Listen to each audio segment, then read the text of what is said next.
En coche, cama. A pesar de lo que voy a referir, mi amigo Braulio Romero es hombre que tiene demostrado su valor. Ha dado de él pruebas reiteradas y públicas, no solo en varios y serios lances que le acarreó su puesto de gerente de un periódico agresivo, sino en la campaña de Cuba, en que anduvo como corresponsal siendo muy joven. Y, sin embargo, lo que me refirió una tarde que paseábamos por el umbroso parque de un balneario, ya lleno de soledad y de hojas secas de plátano, aplastadas sobre la arena, porque esto pasaba muy entrado el otoño, es de esos casos de insuperable miedo, que aniquilan momentáneamente la voluntad y hasta cohíben la inteligencia, por clara que nos la haya dado Dios. Y Romero la tenía despierta y brillante, y, según queda dicho, el corazón bien colgado, sin sombra de apocamiento. Pero las circunstancias disponen. Hay una hora en que nadie deja de sentir el frío del terror, repetía él, como si quisiese excusarse, más ante sí mismo que ante mí. Y el terror es cosa muy mala. Bajo su influjo, parece que se trastornan y confunden todas las nociones de lo real. Un peligro es un peligro, y conociendo su extensión, lo arrostramos con el alma serena. El terror, en cambio, cuando no se razona, nos echa a pique. Y lo peor no es que nos quite la facultad de discurrir y de luchar, lo peor es que nos hace dudar de nosotros mismos para toda la vida. Desde aquel lance, yo he perdido la fe que tenía en un individuo para mí antes muy interesante, que se llama Braulio Romero, y a quien ya considero un fantoche. Decía esto Romero en tono que quería ser festivo y no lo conseguía, y, a la luz del sol, moribundo, veía yo en su cara enjuta y gris, que rayaba de negror el bigote teñido, debilidad también esto del tinte, en que muchos incurren, huellas hondas de fatiga orgánica, de padecimientos físicos y de cadencias morales positivas. Creció mi deseo de saber a qué suceso se debía el bajón, tristísima palabra, de aquel luchador incansable. Fue, refirió al fin, una historia de Sleeping, y es la primera vez que la cuento tal cual ocurrió, es decir, tal cual ocurrió dentro de mí. Lo externo del caso apenas es nada, y, además, apenas se enteró nadie. Y crea usted que yo tampoco me hubiese debido enterar, es decir, que no debí darle al asunto más importancia de la de un episodio de viaje, desagradable, sí, pero que a los 3 días se olvida completamente. Asterisco asterisco asterisco. Volvía yo una de tantas veces de París a Madrid. Instalado en mi cabin, después de haber cenado muy medianamente, entre sacudidas del tren, en el restaurante, dedicábame a fumar con sosiego una panetela, y, los menores detalles se imprimen en la memoria cuando van a suceder cosas impresionantes. Recuerdo que me encontré sin fósforos, y llamé al controleur para que me los diese. Por más que apriete el timbre, no contesto, sin duda, a su turno se había ido a comer. Era la estación en que apenas se viaja, y el tren, aunque no vacío, no llevaba exceso de gente. Lo noté porque, queriendo pedir una cerilla a algún compañero de viaje, observé que eran pocos, y señoras y niños, que no podrían concederme tan insignificante favor. De pronto, y sin que me diese cuenta de cómo había aparecido, vi a un hombre muy alto, enfundado en un abrigo semejante a los que se usan para automóvil, y calada una gorra a cuarterones y cuadros, de traza británica. No se distinguían sus facciones, sus ojos, ardientes y fijos, destellaban bajo la visera. Llenando con su corpulencia el estrecho pasillo, el hombre se dirigía hacia mi cabin, como si fuese a entrar. No sé por qué, instintivamente, me coloqué ante la puerta. En viaje se defiende la independencia como se puede. Pero no me valió. Con un pardón entre irónico y resuelto, el viajero se coló y se sentó, dejando sobre la banqueta un saco de cuero, crujiente, que parecía acabado de estrenar. Lo abrió despacio y sacó de él un revólver de níquel, chiquito. Pareció examinarlo con atención, y al cabo, lentamente, lo deslizó en el bolsillo del abrigo, y cerró el saco. En el mismo instante pasó el controleur, y le pregunté, con un comienzo de ansiedad. «¿Este señor tiene el otro asiento de mi cabin?» «Sí, señor», contestó. «Lo tiene».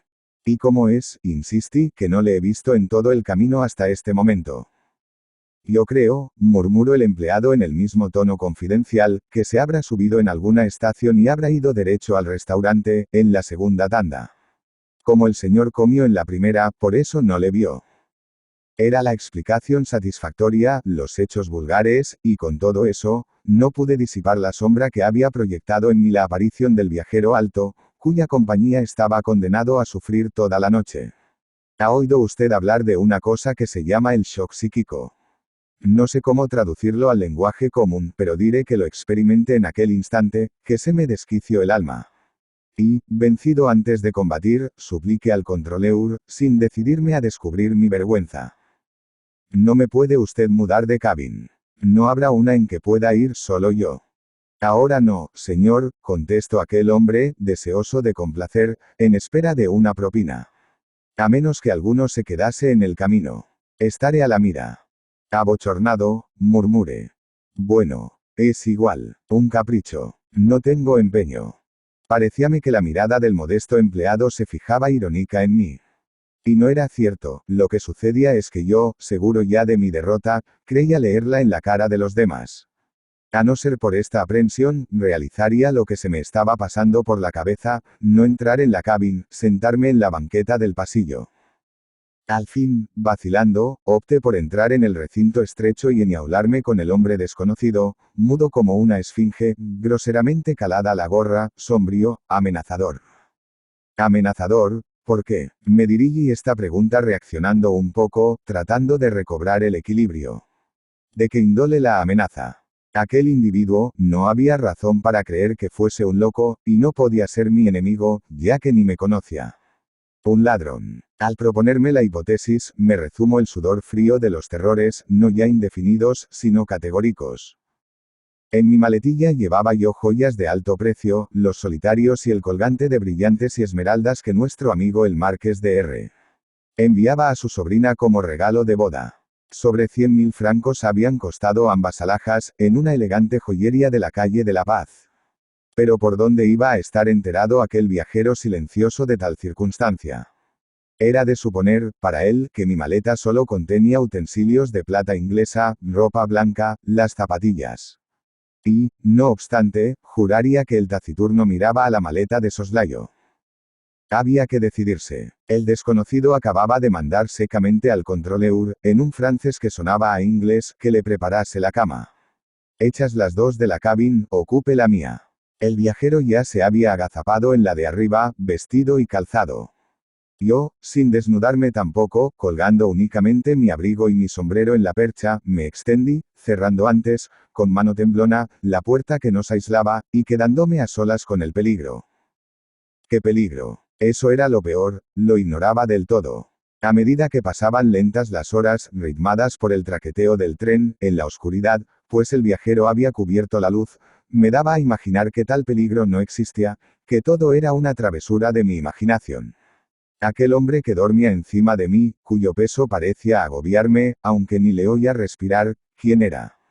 Otro como yo, un señor cualquiera, retraído, callado, que iba buenamente a donde le daba la gana, sin meterse conmigo ni con nadie.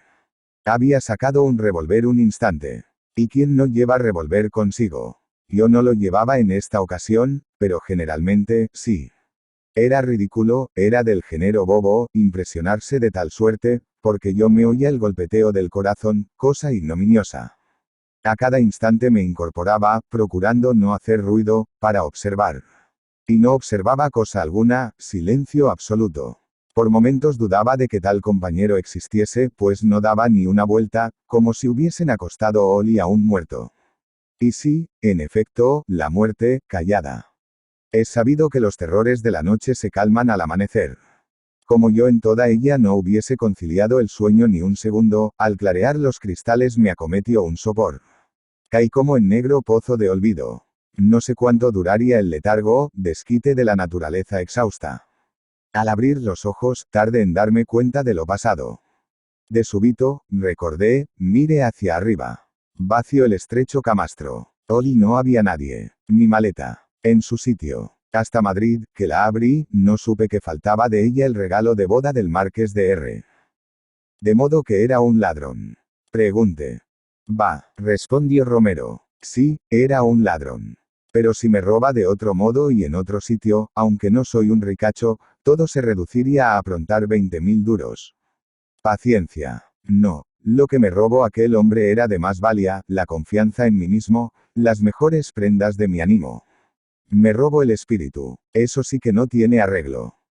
Calló tristemente, y yo, después de un instante, interrogué con intención, ¿se había usted divertido mucho en París antes de ese viaje? Comprendió, y repuso, moviendo la cabeza. Puede ser, puede ser. Emilia Pardo Bazán.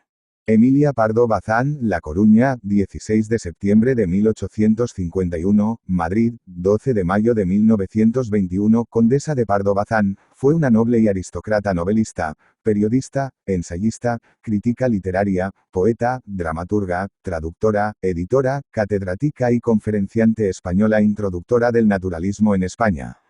Fue una precursora en sus ideas acerca de los derechos de las mujeres y el feminismo. Reivindicó la instrucción de las mujeres como algo fundamental y dedicó una parte importante de su actuación pública a defenderlo.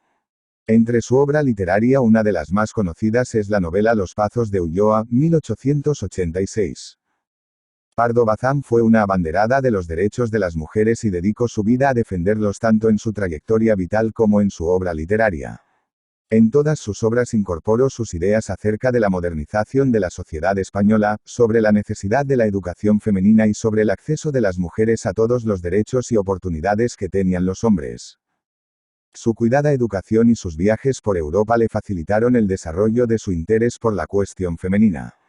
En 1882 participó en un congreso pedagógico de la Institución Libre de Enseñanza celebrado en Madrid criticando abiertamente en su intervención la educación que las españolas recibían considerándola una doma, a través de la cual se les transmitían los valores de pasividad, obediencia y sumisión a sus maridos. También reclamó para las mujeres el derecho a acceder a todos los niveles educativos, a ejercer cualquier profesión, a su felicidad y a su dignidad.